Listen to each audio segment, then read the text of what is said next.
धरते जगन्ति बहते भूगोलमुद्विभ्रते दैत्यं दारयते बलिं छलयते क्षत्रक्षयं कुर्वते पौलस्त्यं जयते हलिं कलयते कारुण्यमातन्वते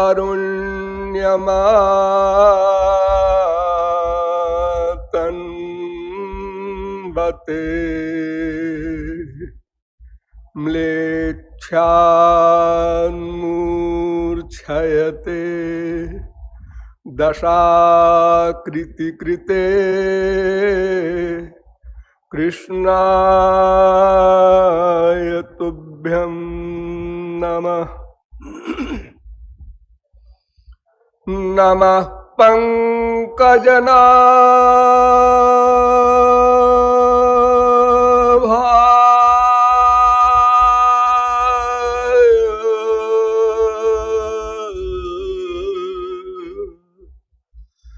नमः पंकजमालिने नमः पंकजनेत्राय नमस्ते पंकजांघ्रये।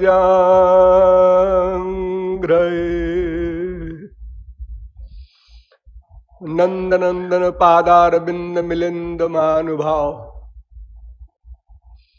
नियमानुसार थोड़ी देर हरिनाम संकीर्तन कर लीजिए।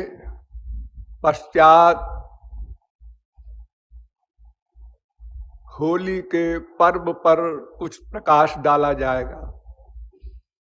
भजो गिरिधर गोविंद गोपाला।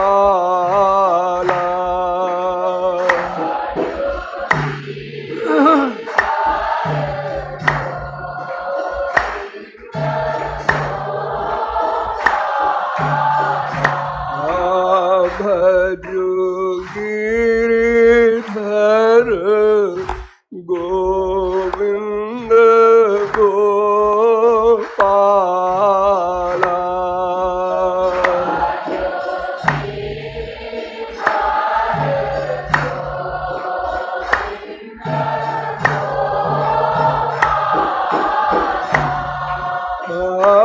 भजो गिरिधर गोविंद गोपाला।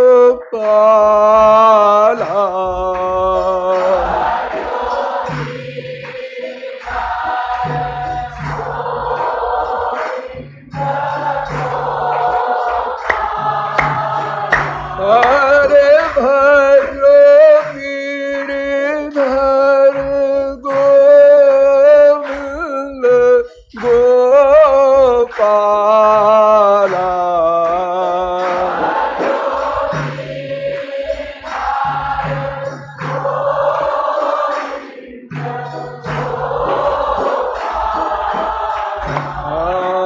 भजो गिरिधर गोविंद गोपाला। श्री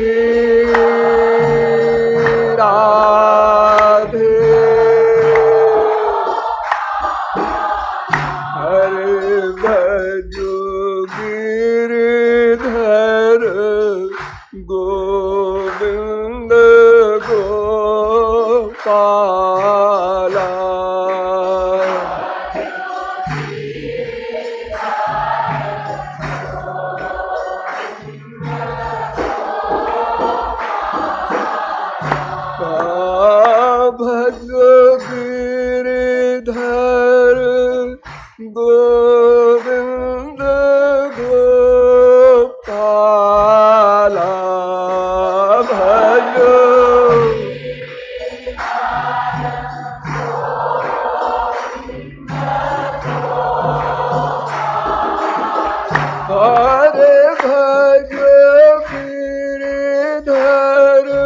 गोविंद गोपाला।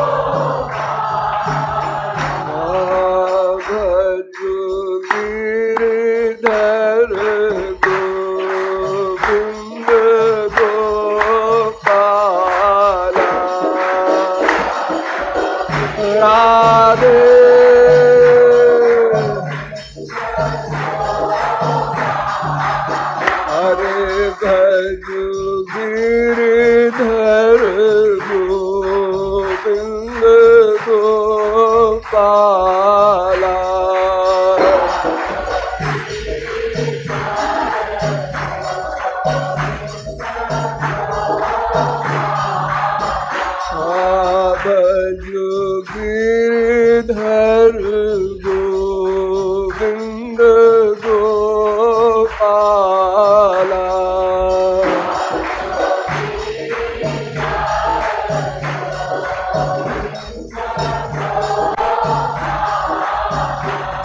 बोलिए वृंदावन बिहारी लाल की।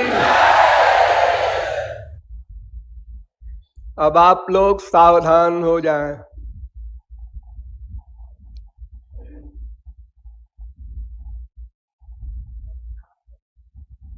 वर्तमान होली का पावन पर्व प्रेरित करता है कि हमारे विषय में ही प्रकाश डाला जाए।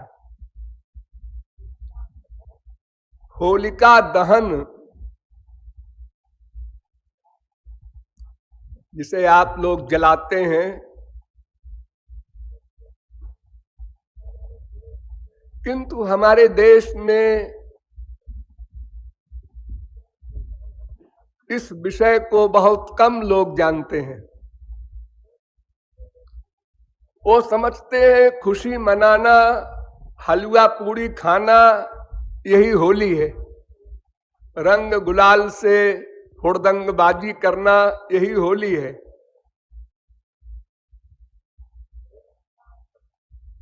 होली का पवित्र पर्व प्रहलाद चरित्र है। होली का पर्याय है प्रहलाद चरित्र।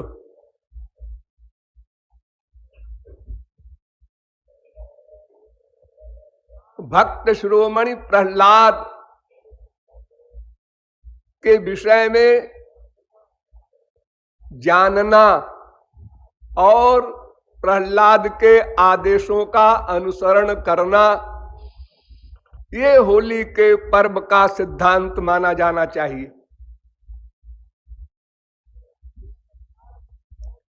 ये प्रहलाद कौन थे, इनके पिता कौन थे, उनके पिता के पिता कौन थे, प्रहलाद के पिता प्रहलाद से शत्रुता क्यों रखते थे, अनेक प्रश्न हैं। महाभागवत पुराण में 7वें स्कंध के प्रथम अध्याय से लेकर 10 अध्याय तक प्रहलाद चरित्र है। इसी प्रकार तीसरे स्कंध के 13वें अध्याय से 19वें अध्याय तक प्रहलाद चरित्र है और उसका कुछ अंश छठे स्कंद के 18वें 19वें अध्याय में भी है। इस प्रकार टोटल 19 अध्यायों में प्रहलाद चरित्र है, जिसको समझने समझाने में बहुत समय लगेगा। मैं संक्षेप में 19 अध्याय का सारांश आप लोगों को बताऊंगा।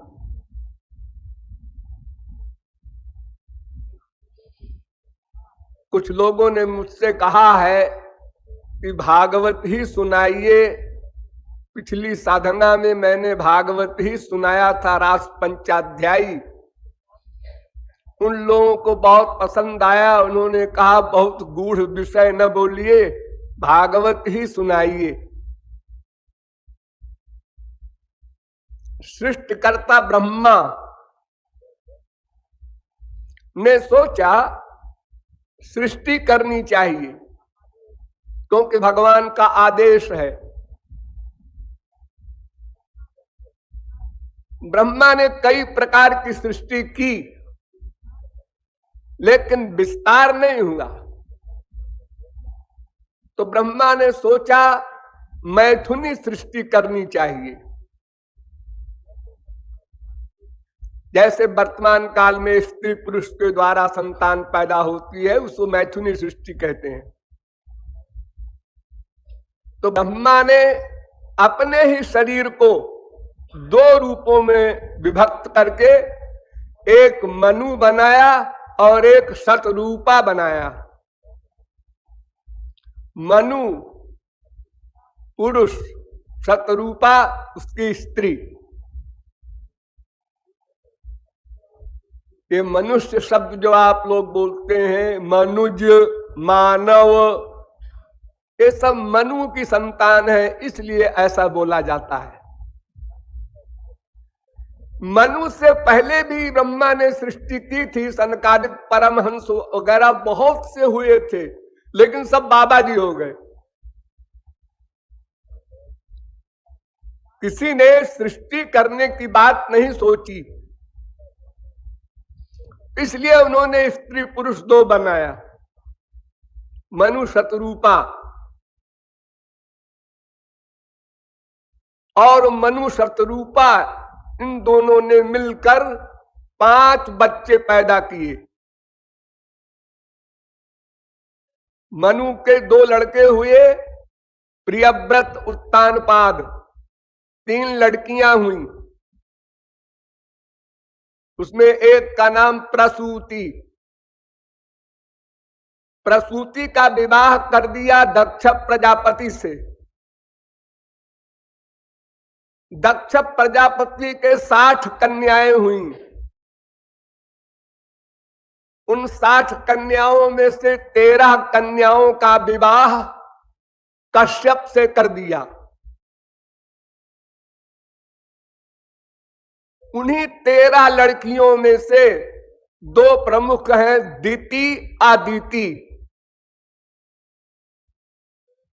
आदिति से सब देवता लोग पैदा हुए। दिति से कोई पैदा नहीं हुआ। तो 12 बहनों के बच्चे और एक बहन के कोई बच्चा नहीं। तो दिति को बहुत फीलिंग हुई।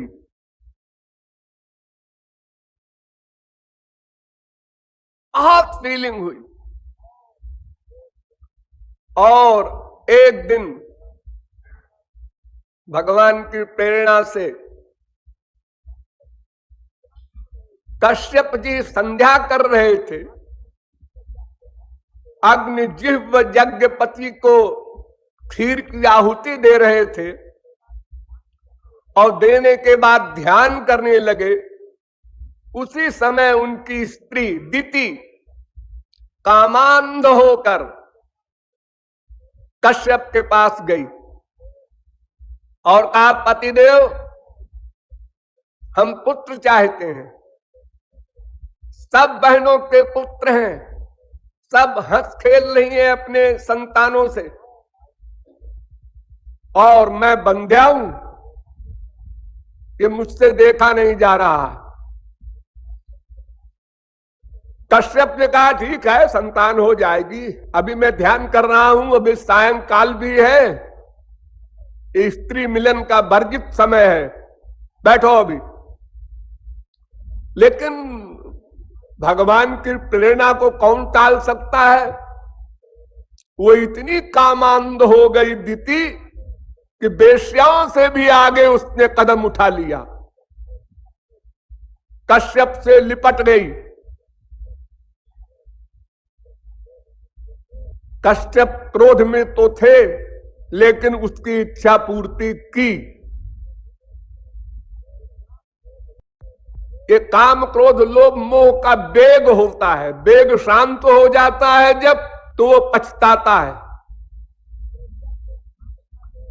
तो जब काम का वेग शांत हो गया तो दिति घबराई कि मैंने तो बड़ा अपराध कर डाला, पति की आज्ञा का भी उल्लंघन किया और सायंकाल के समय सहवास का निकृष्ट कर्म किया। भगवान शंकर रुष्ट हो गए होंगे।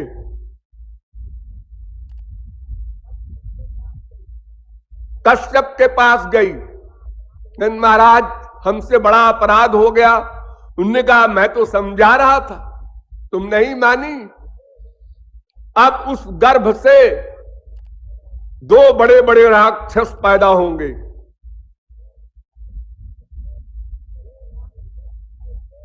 वो राक्षस त्रैलोक के विजयी होंगे, साधारण नहीं। उनका नाम होगा हिरण्यकशिपु, हिरण्याक्ष। तो हिरण्याक्ष छोटा भाई है, हिरण्यकशिपु बड़ा भाई है। हिरण्याक्ष के 9 पुत्र हुए, शकुनी, शंबर, धृष्ट, भूत संतापन, वृक, कालनाभ, महानाभ, हरिश्मश्रु, उत्कच।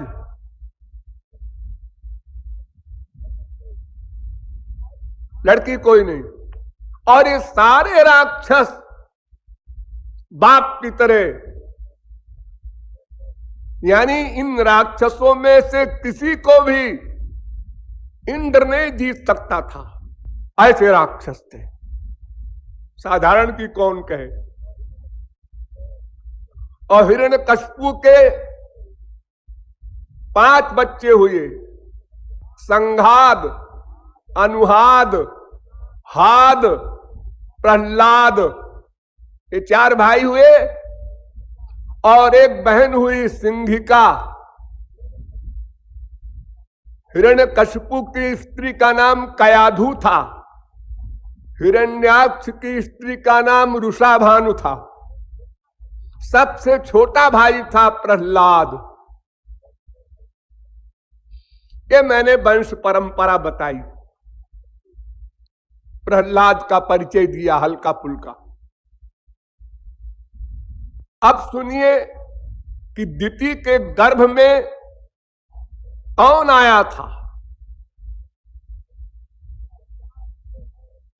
इसका इतिहास यह है,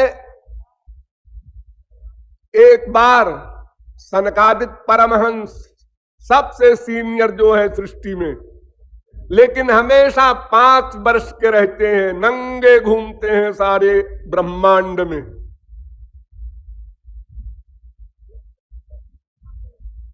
ये मनु से भी पुराने हैं और सदा ब्रह्म चिंतन में लीन परमहंस स्वरूप में रहते हैं। इनके मौत जहां आई चले जाते हैं, बेखटके, बेरोक टोक, किसी के यहां कोई परमिशन की जरूरत नहीं। एक दिन इनकी इच्छा हुई वैकुंठ में जाने की। चारों भाई चल दिए। वैकुंठ में 7 ड्योढ़ी हैं, दरवाजे हैं। 6 ड्योढ़ी पार कर लिया, किसी ने नहीं रोका। 7वीं ड्योढ़ी पर जय विजय नाम के द्वारपाल खड़े थे। ये भगवान के सर्वोच्च पार्षद थे, महापुरुषों के दादा। 2 प्रकार के महापुरुष होते हैं, एक साधन सिद्ध महापुरुष, एक नित्य सिद्ध महापुरुष। आप लोग अगर भगवत प्राप्ति कर लेंगे तो साधन सिद्ध महापुरुष कहलाएंगे, अर्थात एक दिन भगवत प्राप्ति आपने की, उसके पहले मायाबद्ध थे। लेकिन जय विजय ऐसे नहीं थे, जब से भगवान तब से वो द्वारपाल है वैकुंठ में। उन्होंने रोक दिया। ऐ छोकरो, कहां चले जा रहे हो? यहां भी भगवान की प्रेरणा थी। जहां असंभव संभव हो वहां समझ लेना योग माया का कार्य है। अगर रोक दिया तो क्यों? एक क्वेश्चन, क्या जय विजय अल्पज्ञ थे? क्या उनको पता नहीं था ये कौन है? हाँ, नहीं पता रहा होगा तभी तो रोका। तो क्या भगवान के लोक में भी अल्पज्ञ रहते हैं? नहीं नहीं, न यत्र माया किमुता परे सुरा, वहां माया नहीं जाती। न तत्र सूर्यो गच्छत निचंद्र तारकम नेमा विद्युतो भांति कुतोयम अग्नि तद्भासयते सूर्यो न शशांको न पावकः। वहां माया की गति नहीं तो अज्ञान कहां से जाएगा? लेकिन भगवान को जब क्रीड़ा करना होता है तो महापुरुषों में भी वो अपनी योग माया के कारण अज्ञान डाल देते हैं, बनावटी। इसलिए रोका। और उधर सनकादिक परमहंसों के हृदय में बैठ करके क्रोध का स्वरूप धारण किया। अरे परमहंस को काट डालो तो भी वो क्रोध नहीं करेगा, वो तो विदेह है। ये शरीर का अपमान सम्मान होता है। जो अपने को शरीर ही नहीं मानता उसका क्या अपमान क्या मान। निंदा स्तुति उभय सम, तुल्य निंदा स्तुतिर्मौनी संतुष्टो येन केनचित् अनिकेत स्थिर मतिर्भक्तिमान में प्रियो नरा। हर शास्त्र हर ग्रंथ कहता है अगर मान अपमान महापुरुष को भी फील होने लगे तो फिर वो भी हमारी तरह है। फिर हमको साधना करके इतनी बड़ी मेहनत करके लक्ष्य प्राप्त करें। लेकिन सनकादिकों को भी क्रोध आया। क्रोध ये भी इम्पॉसिबल, असंभव, लेकिन आया। भगवान असंभव को संभव करते हैं। कर्तुम अकर्तुम अन्यथा कर्तुम समर्थ है। जय विजय का रोकना ये भी असंभव, सनकादिक का क्रोध करना ये भी असंभव, लेकिन दोनों हुआ। और सनकादिकों ने कहा तुम भगवान के लोक में रहने लायक नहीं हो, इसलिए तुम राक्षस होकर संसार में जाओ। शाप दे दिया। देखिए ये शाप जो हमारे शास्त्रों में आता है हरेक स्थलों पर, तो शाप मायाबद्ध तपस्वी लोग दिया करते हैं। महापुरुष शाप नहीं दिया करता, क्योंकि शाप देने का कारण तो अपमान ही होगा, दूसरा कारण तो हो नहीं सकता। तुमने प्रणाम नहीं किया, दुर्वासा ने श्राप दे दिया। तुम ऐसा कर रहे हो, श्राप दे दिया। सिद्ध महापुरुष जो मायातीत है वो क्रोध कर ही नहीं सकता, तो श्राप क्या देगा? उसको मारकर फेंक दो तब भी वो जरा सा भी नहीं सोचेगा अहित।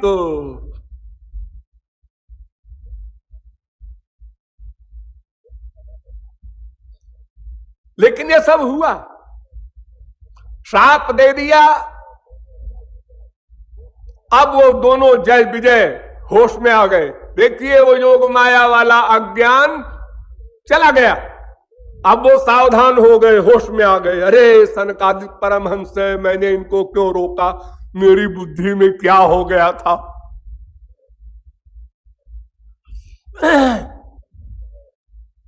वो रोने गिड़गिड़ाने लगे, महाराज हमसे अपराध हुआ। इतने में भगवान अपने आसन से उठकर जोड़ी तक आ गए, लक्ष्मी सहित। और सनकादिक परमहंसों को प्रणाम किया और कहा महाराज यहां जो कुछ हुआ मुझे पता है, अरे तुम्ही ने तो करवाया है, पता क्यों नहीं होगा? गुरु घंटाल तो तुम ही हो। महाराज इन्होंने आपने बिल्कुल ठीक दिया है, साफ दंड देना ही चाहिए। मैं ब्राह्मणों का भक्त हूं, भक्तों का भक्त हूं, और आप ब्राह्मण भी हैं, भक्त भी हैं, तो ऐसी पर्सनैलिटी का अपमान हुआ है, दंड अवश्य मिलना चाहिए। बिल्कुल ठीक दिया है आपने दंड। और ये चूंकि मेरे कर्मचारी है और कर्मचारी का अपराध स्वामी का अपराध माना जाता है, इसलिए मैं भी अपराधी हूं। लेकिन मैं क्षमा चाहता हूं, और आप तो परमहंस हैं, परिव्राजकाचार्य हैं, क्षमाशील हैं। क्षमा बड़े को चाहिए, छोटे को उत्पात, ये चापलूसी की बातें तमाम लंबी चौड़ी भागवत में लिखी है। सनकादिक ने भी कहा महाराज लेक्चर बंद कर दीजिए, बहुत बोल गए आप, ज्यादा बोल गए। अरे आपकी कृपा हम लोग चाहते हैं कि हमारी कृपा आप चाहेंगे? ये उल्टी पट्टी किसी और को पढ़ाइएगा। वो भी होश में आ गए। अब वो जो द्वैत आ गया था, अद्वैती को वो क्रोध आया, क्रोध की द्वैतक बुद्धि बिनु, अब वो चला गया। और भगवान जैसे सामने खड़े हुए और प्रणाम किया, तो फिर तस्यारविंद नयनस्य पदारविंद किंजल्क मिश्र तुलसी मकरंद वायु अंतर्गत स्वविवरेण चकार तेषां संक्षोभमक्षरजुषामपि चित्त तन्वो। प्रणाम करते ही भगवान के चरण पर जो तुलसी की सुगंध लगी थी, वो सुगंध सनकादिक परमहंसों के नासिका रंध्र में प्रविष्ट हुई, और वे निर्गुण निर्विशेष निराकार ब्रह्मानंद में लीन रहने वाले सनकादिक परमहंस अपनी समाधि खो बैठे।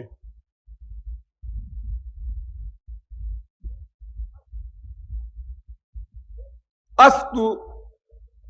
फिर सनकादिक परमहंसों ने भगवान से कहा महाराज अब तो हमने श्राप दे दिया, और कहिए तो मैं वापस ले लूं। उन्होंने कहा नहीं नहीं वापस नहीं ले सकते, लेकिन ये है कि इनको रियायत कर दी जाए, 3 जन्म के लिए इनको राक्षस बना दिया जाए, उसके बाद मेरे पास फिर आ जाएंगे और गेट कीपर हो जाएंगे। यानी सर्विस से निकाले नहीं गए, मुअत्तल किए गए हैं, सस्पेंशन है। लाइन हाजिर होते हैं जैसे पुलिस वाले। बस इतना कहकर भगवान अपने लोक को चले गए, सनकादिक भी अपना विचरण करने लगे, और जय विजय। ठीक है, उस समय की बात हुई जिस समय दिति और कश्यप का संपर्क हो रहा था। तो गर्भ धारण में ये जय विजय दोनों प्रविष्ट हो गए दिति के पेट में। अब दिति को ज्ञात तो हो गया कि मेरे पेट से ऐसे राक्षस पैदा होंगे कि त्रैलोक कांप जाएगा।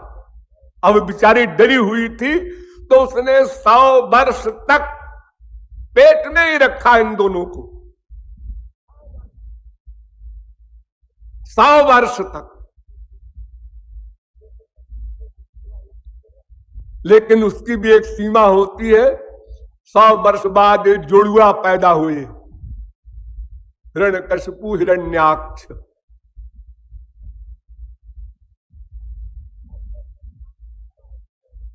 इधर ये सब कांड हुआ, और वो हिरण्याक्ष और हिरण्यकशिपु ब्रह्मा की तपस्या करके बड़े बलवान हो गए। तो हिरण्याक्ष ने दिग्विजय किया। हिरण्याक्ष इतना लंबा था कि उसका मुकुट स्वर्ग तक पहुंच गया। और पृथ्वी पर जब पैर रखे तो पृथ्वी डगमगाती थी। वो टहलते हुए स्वर्ग गया, सारे देवता इंद्र सब भाग गए। उसने कहा मुझे युद्ध करने की इच्छा है, किससे लड़ूं? कोई न मिला, समुद्र में कूद पड़ा और समुद्र की लहरों से युद्ध करने लगा। फिर रसातल चला गया, पाताल में कुबेर रहते थे, कुबेर को देखा, ने कहा हाँ ठीक है तुम मिल गए। अरे भाई ऐसा है कि मैंने तुम्हारी बड़ी तारीफ सुनी है, तुमने सारे दैत्यों को मार करके यज्ञ किया था एक बार, तो आज हो जाए हमारी तुम्हारी। उसने इतना विराट रूप देख कहा महाराज हम आपके क्या सामने खड़े होने लायक नहीं है, ये तो आपकी कृपा है जो हम खड़े हैं। आपकी तो आपके लिए तो वही वैकुंठाधिपति जो भगवान है ना, वही लड़ सकते हैं आपसे। और ठीक भी है, महापुरुष की पावर भगवान के बराबर होती है। जय विजय को साप दिलवाया इसीलिए कि भगवान को युद्ध करने की इच्छा हुई थी, भुजा में खुजाल चली थी। उन्होंने कहा किससे लड़े? ब्रह्मा भी कमजोर, शंकर भी कमजोर, अब मेरे सिवा दूसरा भगवान है नहीं, ये महापुरुष लोग तो मेरे ही बराबर है, इसलिए जय विजय को साप दिलवा करके राक्षस बना दो, फिर होगा हमारा उसका युद्ध। तो अब हिरण्याक्ष परेशान कि भगवान गया कहां, वैकुंठ छोड़कर गायब हो गए भगवान भी। तो नारद जी के पास गया, उनने कहा अरे बाबा जी तुम तो त्रैलोक में घूमते हो, वो विष्णु कहां है इस समय? उनने कहा अरे वही तो है जहां से तुम आ रहे हो, रसातल में। किस्सा ये हुआ था कि जब ब्रह्मा जी ने मनु शत्रुपा को पैदा किया तो उन दोनों से कहा सृष्टि का विस्तार करो। उनने कहा पिताजी जो आज्ञा हो हम करने को तैयार हैं, लेकिन हम अपनी परिवार को, संतान को, प्रजा को कहां बसाएंगे, क्योंकि महाप्रलय में तो ये पृथ्वी रसातल में चली जाती है, पानी ही पानी रहता है।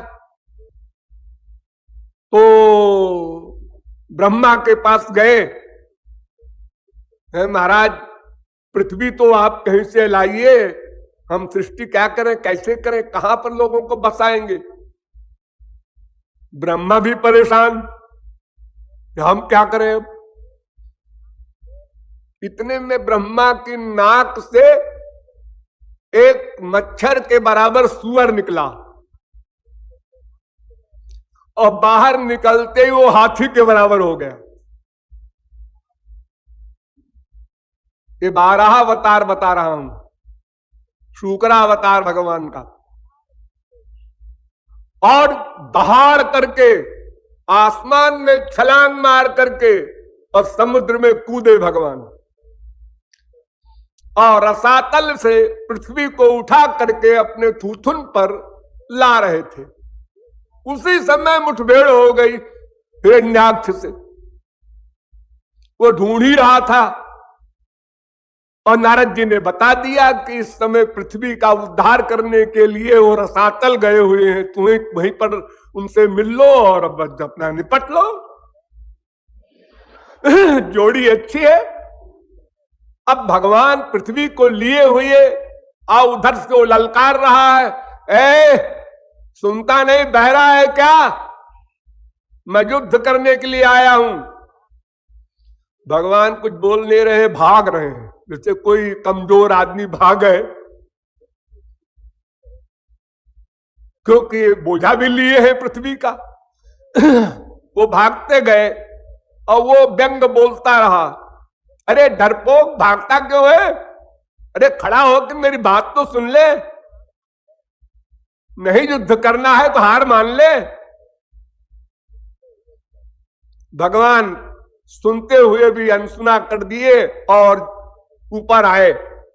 आकर के एक जगह पृथ्वी को स्थापित कर दिया अपनी योग माया के द्वारा, और पीछे मुड़ के देखा तो हिरण्याक्ष का विराट रूप। वो भगवान ने कहा, क्या है, क्या बकबक कर रहा है? अरे मैं युद्ध करने आया हूं, तूने तमाम दैत्यों को मार करके देवताओं का पक्ष लिया है हमेशा, इसलिए तुझको मार करके हम उन सब का बदला लूंगे। भगवान ने कहा, अरे भाई हम तो डरपोक हैं, अभी तुम कह रहे थे तो डरपोक आदमी क्या युद्ध करेगा?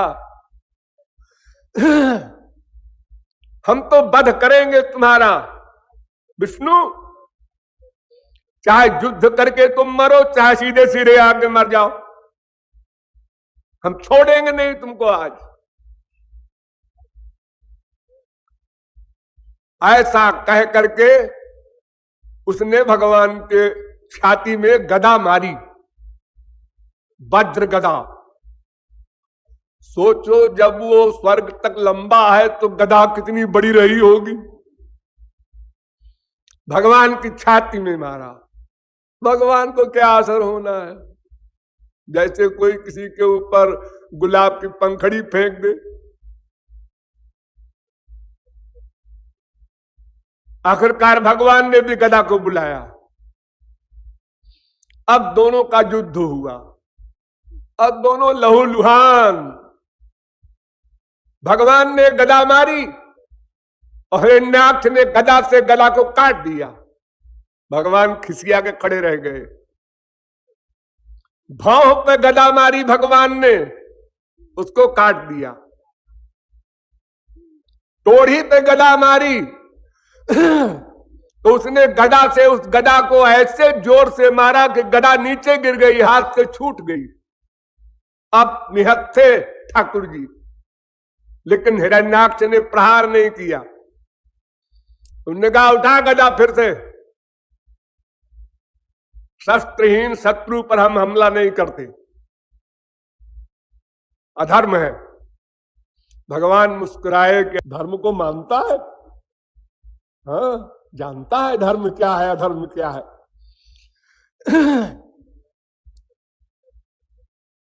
तो जब भगवान की गदा गिर गई तो भगवान ने कहा, अब उसको हम नहीं उठाते। चक्र को बुलाया तो वो त्रिशूल लेके दौड़ा, भयंकर त्रिशूल। चक्र ने त्रिशूल के टुकड़े टुकड़े कर दिए।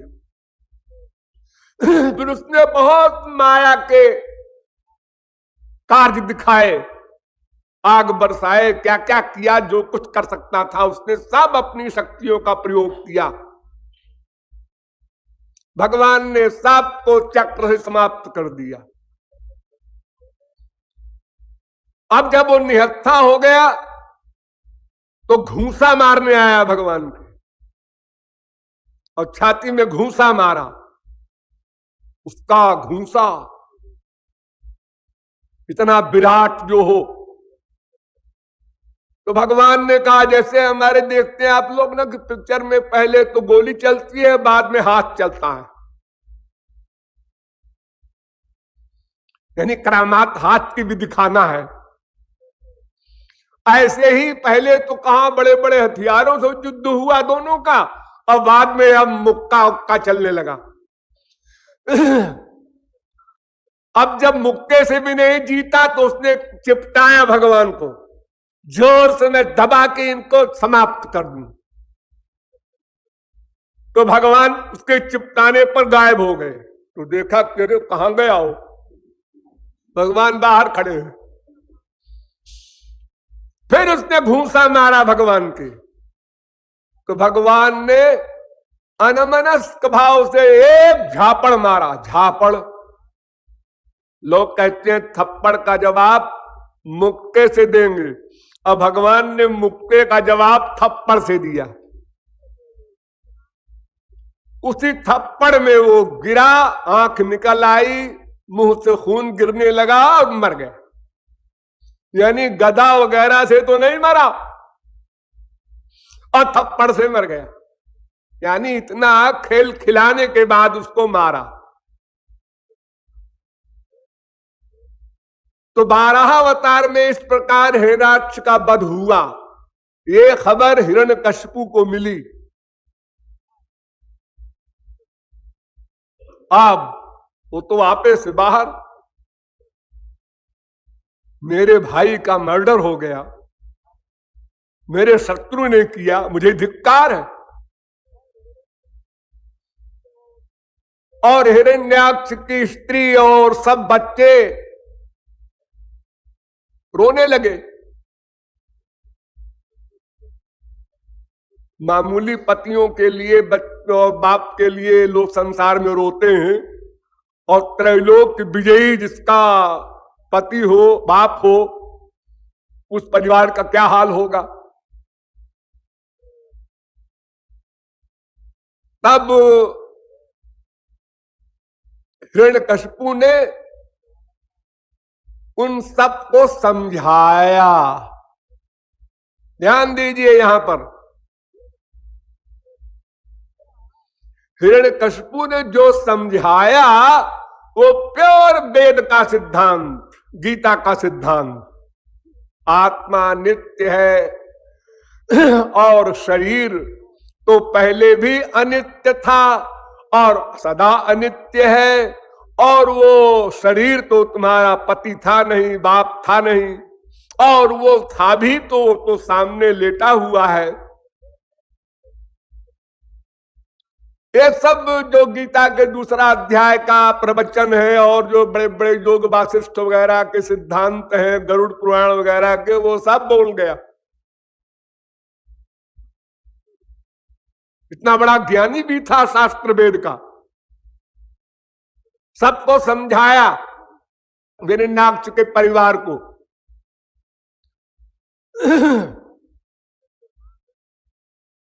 और समझाने के बाद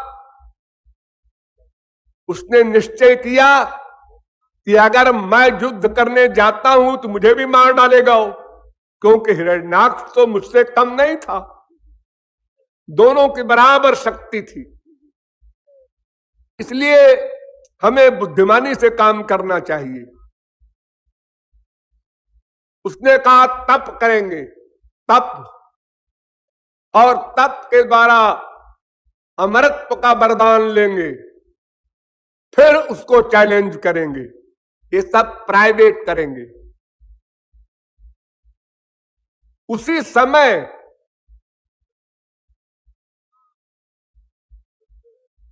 प्रहलाद कयाधु के पेट में आए, हिरण्यकशिपु की स्त्री के पेट में आए कयाधु के। तो जब तपस्या करने चला गया तो इंद्र ने कहा यह अच्छा मौका है, तहस नहस कर दो इसके सब परिवार को। तो सारे देवताओं की सेना को लेकर उसने हमला बोल दिया हिरण्यकशिपु के राज्य पर, परिवार पर, और कयाधु को भी बांध करके ले चला, जिनके पेट में प्रहलाद थे।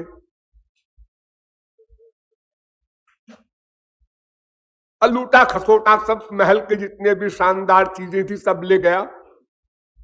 तो रास्ते में नारद जी मिल गए। उन्होंने कहा क्या कर रहा है? क्या कर रहा हूं? अरे अपने शत्रु की स्त्री को ले जा रहा हूं, जेल में बंद कर दूंगा स्वर्ग में। अरे बेवकूफ, इसके पेट में एक बहुत बड़ा महापुरुष है, और वो ऐसा वैसा महापुरुष नहीं है, बड़ा खास महापुरुष है। इसलिए इसके खिलाफ कुछ भी सोचा तुमने अगर, तो वो जो तेरा अध्यक्ष है ना भगवान, तेरी खबर ले लेगा। छुड़ा दिया इंद्र ने। फिर कयाधु को अपने आश्रम में रख लिया नारद जी ने, और वहां पर अनेक शास्त्र वेद के सिद्धांत सुनाए। उन सब सिद्धांतों को प्रहलाद ने भी सुना और याद कर लिया और शरणागत भी हो गए भगवान के, श्री कृष्ण के भक्त भी हो गए, भगवत दर्शन भी हो गया, सब काम उनका पेट के अंदर हो गया। इधर हिरण्यकशिपु तप करने गया, अंगूठे पर खड़ा होकर दोनों हाथ ऊपर करके और गर्दन ऊपर करके देवताओं के 100 वर्ष तक खड़ा रहा, ब्रह्मा का ध्यान करते हुए। 6 महीने की रात होती है देवताओं की और 6 महीने का दिन होता है, यानी एक बराबर एक दिन के, और 100 दिव्य वर्ष उसने तप किया और पानी भी नहीं पिया। निरंबुर धारे प्राणान को वै दिव्य समास्ततम, भागवत। दिव्य 100 वर्ष तक निरंबु रहा, जल भी नहीं पिया, और उसके तेज से स्वर्गलोक भी जलने लगा, हाहाकार मच गया त्रैलोक में। सब देवता लोग ब्रह्मा के पास गए कि महाराज ये तो सृष्टि समाप्त हो जाएगी। ब्रह्मा ने कहा नहीं नहीं, समाप्त नहीं होगी, मैं जानता हूं वो मेरे ही लिए तप कर रहा है, मैं जा रहा हूं। ब्रह्मा जी गए, कमंडलू से जल डाला, उसकी समाधि टूटी। ने कहा बेटा हो गया, मैं प्रसन्न हूं, बोल क्या चाहता है, वर मांग ले। बस यही तो तपश्चर्या का एम था उसके। उसने कहा बात बन गई, अब मांग लो। महाराज जो मांगेंगे दोगे ना? हाँ हाँ देंगे जो मांगेगा। उसने पहला वर मांगा, भूतेभ्य विशिष्टेभ्यो मृत्युर्मा भून मम प्रभो। आपके बनाए हुए जितने भी जीव हैं सृष्टि में, देवता हो, दानव हो, मानव हो, यक्ष हो, गंधर्व हो, किन्नर हो, किम पुरुष हो, नाग हो, उनसे हमारी मृत्यु न हो। नांतर बहिर दिवानक्तो मन्यस्मादपि चायुधैः न भूमौ नाम्बरे मृत्युर न नरैर न मृगैरपि। घर के अंदर भी मृत्यु न हो, बाहर भी न हो, किसी हथियार से भी न हो, जमीन पर भी न हो, आसमान में भी न हो, मनुष्य से भी न हो, पशु पक्षी से भी न हो। ऐसा वर दीजिए। बड़ी बुद्धि लगाया, लंबा चौड़ा वर मांगा। ब्रह्मा ने कहा ठीक है मैं दे दिया, जाओ। अब अमरत्व का ऐसा लंबा चौड़ा वरदान पा करके और तपश्चर्या से इतना तेज उसका हो गया, अट्टहास करता हुआ वहां से लौटा कि अपने भाई के मारने वाले से बदला लेकर ही छोड़ेंगे। लौटने के बाद क्या हुआ कि आज नहीं कल बताएंगे। बोलिए वृंदावन बिहारी लाल की।